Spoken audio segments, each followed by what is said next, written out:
Július első hetében egész Európán hőhullámok söpörtek végig, úgy tűnik, nyaranta a 40 fok feletti hőmérséklet teljesen normálissá válik. Southern Europe is expecting an intense heat wave. The temperature is 8 degrees higher than what's the seasonal average for this time of the year. Such temperature in June, it's very early.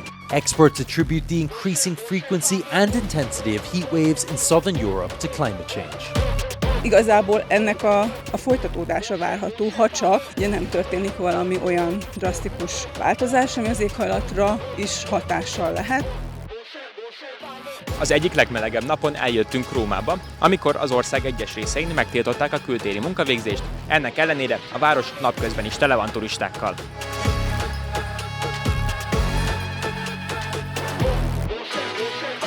Az elmúlt időszakban Spanyolországtól kezdve Németországon és Olaszországon át egészen az Egyesült Királyságig hőhullámok sújtották Európát. Az extrém hőség pedig lassan a mindennapok része lesz. Erről beszélt Antonio Guterres ENSZ főtitkár is. Climate change is here, it is terrifying, and it is just the beginning.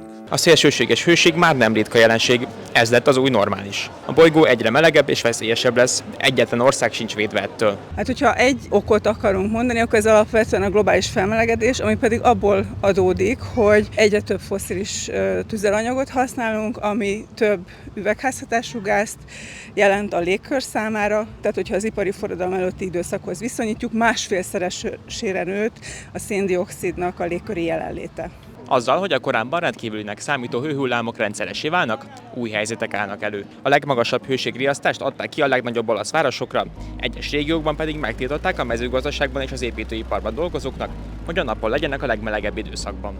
Emellett Törökországban több tízezer embert kellett kitelepíteni az erdőtüzek miatt, de Görögországban és Franciaországban is lángra kaptak az erdők, utóbbiban még iskolákat is be kellett zárni. Továbbá lezárták az Eiffel-tornyot és a brüsszeli atomium emlékművet is a hőség miatt. Hogyha a következő 1-2 évtizedet tekintjük, akkor is már az várható, hogy ezek intenzitásukban is növekedhetnek, tartóságukban, tehát hosszabb időtartamban jelennek meg. Ez már az elmúlt években is előfordult, hogy több hőségriadó, több hőhullám ért el Magyarországot. Igazából ennek a folytatódása várható, ha csak ugye nem történik valami olyan drasztikus változás, ami az éghajlatra is hatással lehet. A turizmus átalakulásáról egy helyi idegenvezetőt is megkérdeztünk. If I could do 2 or 3 tours a day, now after one I feel really destroyed.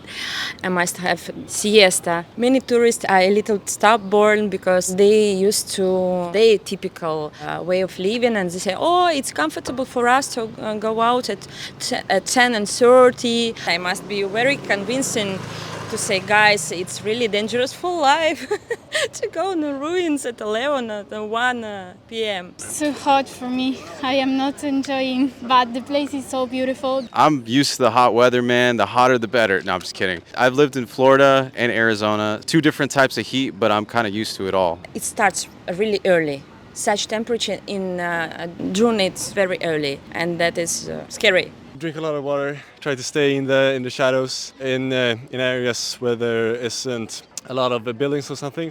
It's quite hard to, touch the sun. But we're pretty used to it. Summers are really hot and like this in our zone, in our area. It's a process that we can't stop now. It will be always and always hotter. Everything is really difficult with such weather. It's extremely difficult. I always ask people, are you okay? Do you need pausa? Do you need break? So of course I know some tricks. You just must find a place in shadow, in fresh air. Find a nice cafe or shop with air conditioning and just drink water much. Közben az Egészségügyi Világszervezet egyik szakértője figyelmeztetett. Sürgős intézkedésekre van szükség ahhoz, hogy elkerüljünk több tízezer, nagyrészt megelőzhető, felesleges halálesetet. A szervezet szerint a súlyosbodó éghajlatváltozás egyre gyakoribbá és erősebbé teszi a hőhullámokat, amik egyre több megbetegedést okoznak. Jelenleg is évente több mint 175 000 ember hal meg a hőség miatt Európában, és ha nem alkalmazkodunk az éghajlathoz, ez a szám szakértők szerint drámaian megnőhet. Az emberi szervezetet eléggé megterheli az, hogyha ekkora a hőség. Itt megint csak azok, akiknek alapvetően már van egy betegségük, vagy idősebbek, vagy nagyon fiatalok, tehát a kisgyerekek, kisbabák, ők, akik a leginkább kitettek ennek. embernek, mert nem olyan jó a hőháztartásuk. 40 fokos közegben vagyunk, akkor az azt jelenti, hogy ez melegebb, mint ami a mi belső hőmérsékletünk. A hőleadás pedig úgy történik, hogy párologtatunk, verejtékezünk, izzadunk, és akkor ez segít megtartani a saját hőmérsékletünket. Az extrém hőséget csak határozottabb változtatásokkal lehetne kezelni, de az EU zöld átállásért felelős vezetője szerint a politikai gyávasság megakadályozza ezt a folyamatot. Teresa Ribera a szélső jobboldali pártokat is hibáztatta, és idézte Orbán Viktort, aki 2021-ben utópikus fantáziának nevezte az uniós klímapolitikai terveket. Az energia felhasználásban, a mindenféle ipari felhasználásban, mezőgazdaságban, tehát mindenhol le kell csökkenteni az üvegházhatású gázkibocsátást, tehát mondhatjuk azt, hogy a kőszén-kőolaj, földgáz felhasználást, fűtési rendszerekben, közlekedésben és így tovább. Ezt az egészet valahogy együtt kell megoldani, különben az, hogy mondjuk 2050-re elérjük ezt a 80%-os csökkentést, ez nem tud megvalósulni.